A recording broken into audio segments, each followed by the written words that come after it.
अस्सलाम वालेकुम। Property vision TV के साथ मैं हूं अहमद अकील।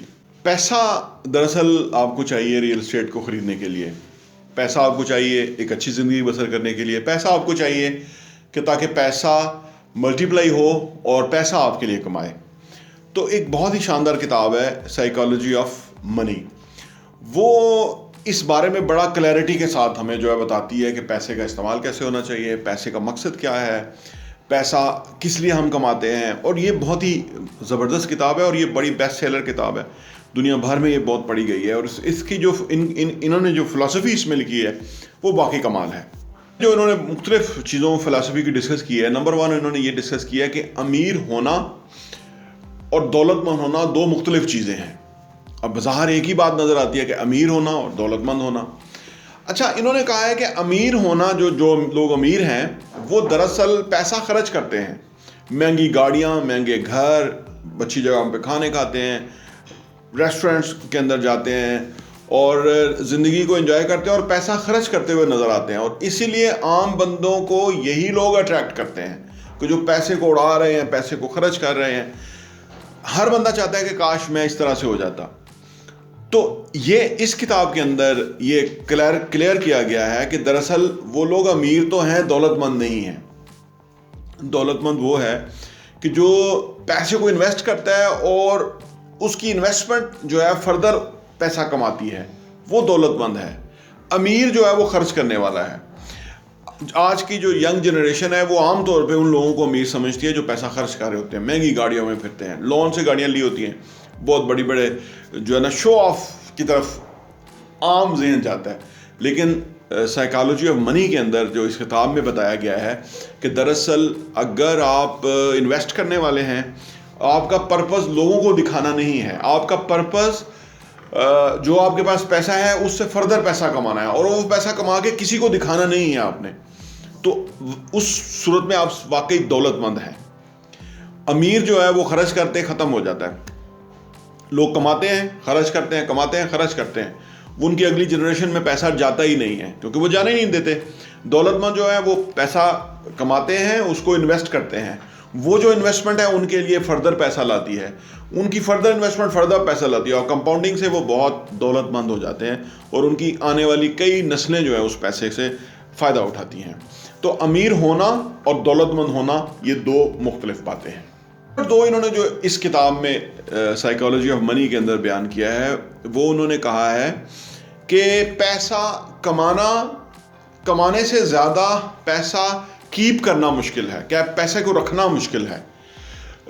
इन्होंने कहा कि जी अमेरिका के अंदर तकरीबन हर दूसरा बंदा जो है वो लॉटरी में इन्वेस्टमेंट करता है, यानी लॉटरी ख़रीदता ताकि लॉटरी निकल आए। और वो इन्होंने बताया पाकिस्तानी मैंने कैलकुलेट किया तो 70,000 रुपये आप समझ लीजिए एक एवरेज अमेरिकन लॉटरी के ऊपर खर्च करता है।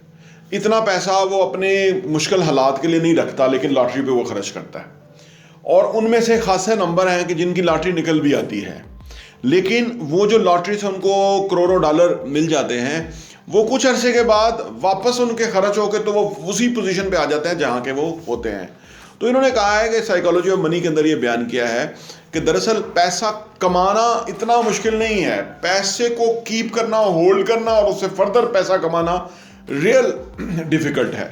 और ये आर्ट है, सीखने की ज़रूरत है हर एक को कि भाई पैसे को कमाना किस तरह है। और कमाने तक काफ़ी नहीं है, पैसे को कमा के उसको फिर इन्वेस्ट किस तरफ करना है, किस जगह करना है और उससे फर्दर पैसा किस तरह जनरेट होगा।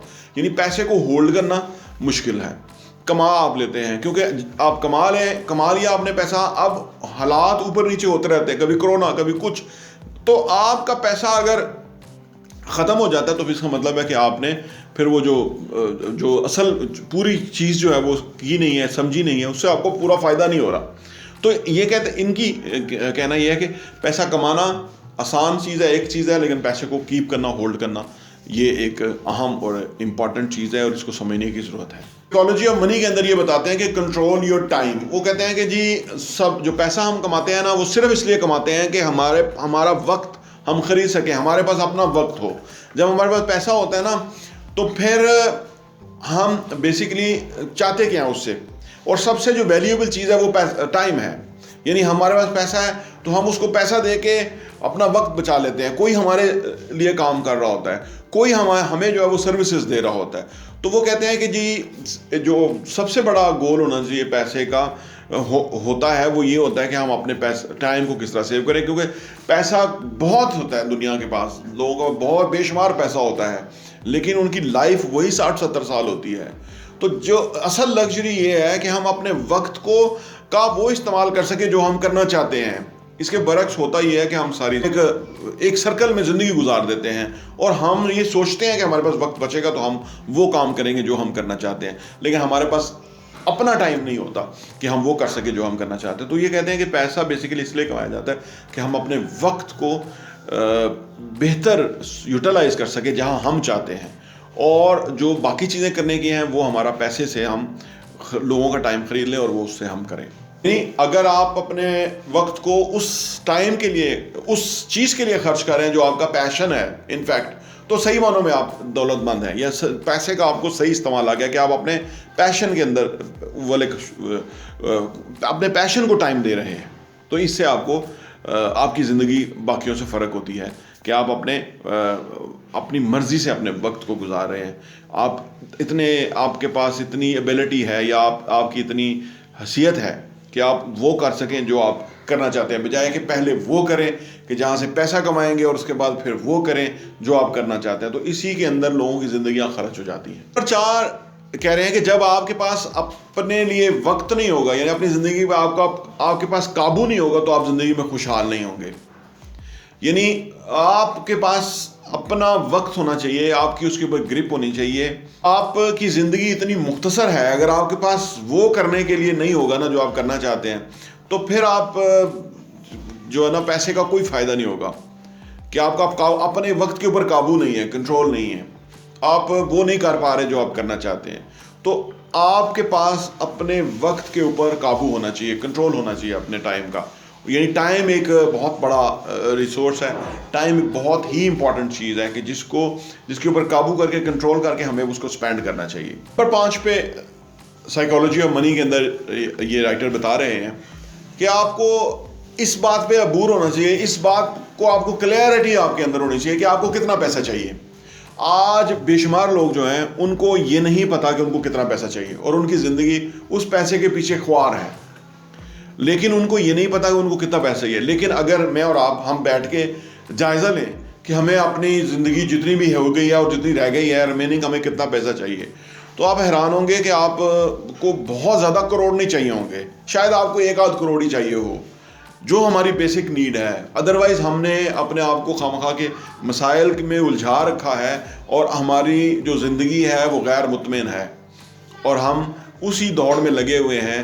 तो ये इस बात का तयन करना कि हमें कितना पैसा चाहिए, ये दैट्स वेरी इंपॉर्टेंट। 6 ये कहते हैं कि लक इज़ वेरी इंपॉर्टेंट, और लक के लिए जो अगर आपको क्लियर नहीं है कि लक क्या चीज़ है साइकोलॉजी ऑफ मनी के अंदर, ये कहते हैं कि लक इस बड़ी इंपॉर्टेंट है। और वो लक ये है दरअसल कि अगर हम फर्ज करें कोई चीज़ सेल्स कर रहे हैं हम किसी चीज़ की, और हम एक बंदे को कांटेक्ट करते हैं जवाब नहीं आता, 5 को करते हैं जवाब नहीं आता, 10 को रब्ता करते हैं जवाब नहीं आता, 20 को करते हैं 0 रिजल्ट्स हैं।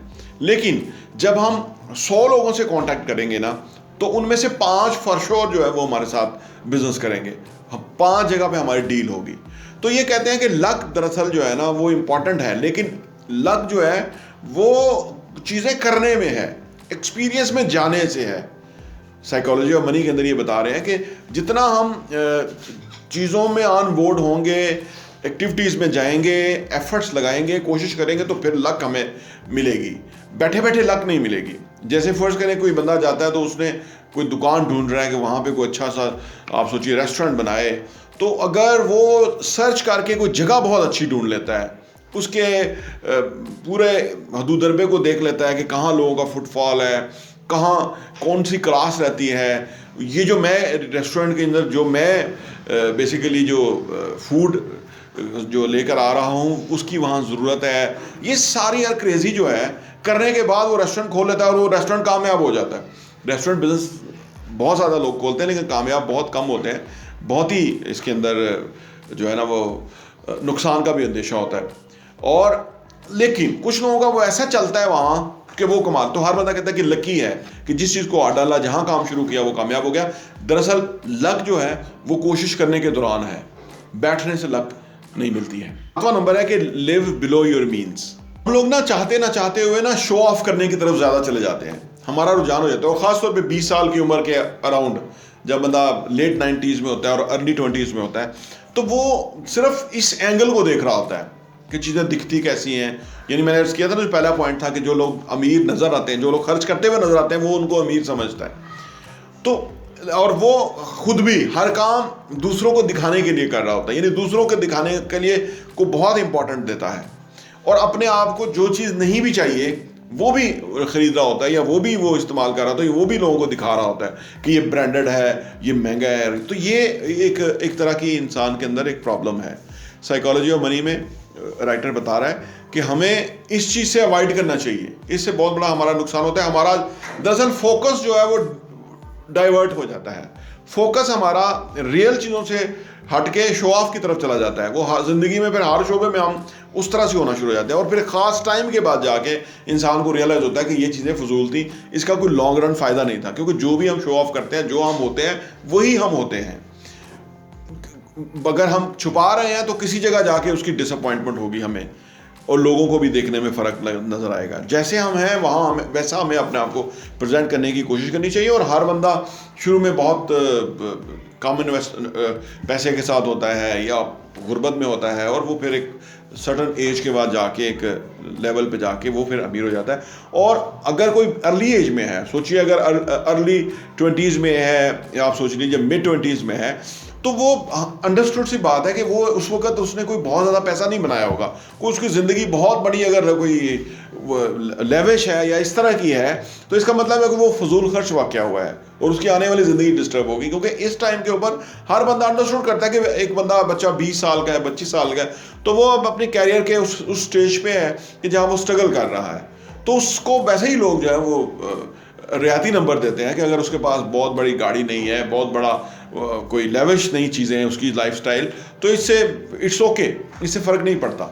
लेकिन जो लोग इसी लेवल एज से ही अपने आप को दिखाना, शो ऑफ करना, खामखा का खर्चे करना शुरू कर देते हैं, तो उनको पैसे के हवाले से नुकसान होता है आने वाली ज़िंदगी में।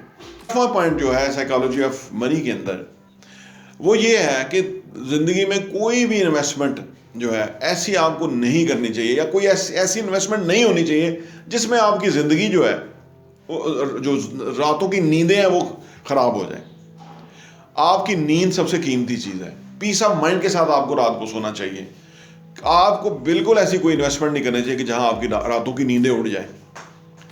और ये अगेन, ये जो बहुत हाई रिस्क वाले काम लोग कर रहे होते हैं, ये उनका तरीका होता है कि जिसके अंदर उनकी रातों की नींदें उड़ी हुई होती हैं, सोने जागने के टाइम नहीं है, और वो किसी चीज़ के पीछे लगे हुए हैं। ये बड़ा डेंजरस है।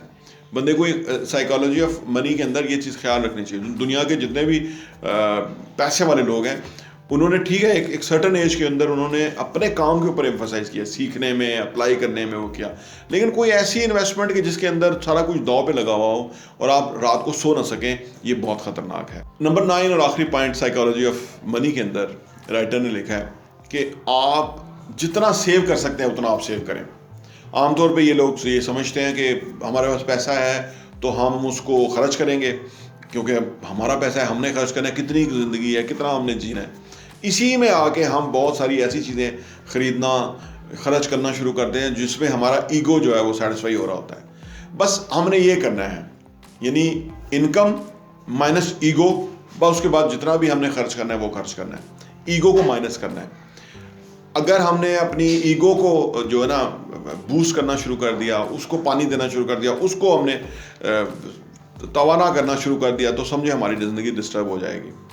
इससे बचने की ज़रूरत है। वो लोग महंगी गाड़ियाँ किराए उस पे लेते हैं, लोन पे लेते हैं, और उसकी बड़ा इंटरेस्ट दे रहे होते हैं अपनी ईगो को सेटिस्फाई करने के लिए। गाड़ी कोई भी होगी, वो आपको जहाँ आपने पहुँचना है अगर वो पहुँचा देती है तो बस वो गाड़ी है, उससे कोई फ़र्क नहीं पड़ता। घर अगर आपने रह रहे हैं, तो अगर आपका बहुत महंगा घर नहीं है, उसमें बहुत सारी लग्जरी फैसिलिटीज़ नहीं है, तो कोई फ़र्क नहीं पड़ता। घर तो है, लेकिन ये बीच में ईगो आ जाती है कि वो घर इस तरह से गेट खुलता है और इस तरह से घर के अंदर फैसिलिटीज़ हैं, यानी उसके अंदर रहने वाले बंदे कम हैं, उसमें जो अप्लाइंसेस हैं या जो फैसिलिटीज़ हैं वो कई गुना ज़्यादा हैं। तो ये ईगो को सेटिस्फाई करने के लिए किया गया है, दूसरों को दिखाने के लिए किया गया है। तो इससे बचना चाहिए कि जितना सेव कर सके उतना सेव करना चाहिए, वो आने वाले टाइम में फ़ायदा होगा। जो हमारी ज़रूरियात पूरी होती हैं उतना खर्च करें, उससे ज़्यादा जो है वो दिखावा है। जैसे कि शादियों में लोग कपड़े पहनते हैं कि जी एक शादी में वही पहन लिए, दूसरे में पहनेंगे तो वो मूवी बन चुकी है तो लोगों को नज़र आ जाएगा। आप देखिए लोग इस लेवल तक सोचते हैं कि लोग नहीं सोच रहे होते हैं, ये खुद ही अपनी ही ईगो के तहत ये सोच रहे होते हैं। लोग नहीं सोच रहे होते, लोग अपने आप को देखते हैं, किसी को कोई नहीं देखता। तो ये जो साइकोलॉजी ऑफ मनी है बहुत ही ज़बरदस्त किताब है, और इसके अंदर जो लेसन्स हैं वो बड़े कमाल के हैं। बड़ा बंदे की जो ना बंदे के सही मानों में उसकी आंखें खुलती हैं ज़िंदगी के बारे में, और बंदा बेहतर महसूस करता है। पैसा इम्पॉर्टेंट चीज़ है, लेकिन पैसे के साथ जो प्रॉब्लम्स आ जाते हैं हमारे यहाँ वो ख़तरनाक हैं, वो हमारा रोग बन जाते हैं। आपने देखा बहुत महंगे महंगे घरों में अमीर लोग बाजार रहने वाले जो हैं वो सुसाइड कर जाते हैं, यानी वो क्योंकि उनकी डायरेक्शन फ़र्क हो जाती है और वो उसको थोड़ा थोड़ा करके इतना दूर निकल जाते हैं कि वापस नहीं आ सकते। तो हमें समझने की जरूरत है, जबकि हमारे पास पैसा नहीं है चीज़ें हमें समझनी चाहिए, और अगर हमारे पास पैसा नहीं है तो हमें ये चीज़ें समझनी चाहिए। जब पैसा आएगा तो फिर हमारे लिए कंफर्टेबल हम होंगे, प्रॉब्लम में नहीं जाएंगे। बहुत बहुत शुक्रिया।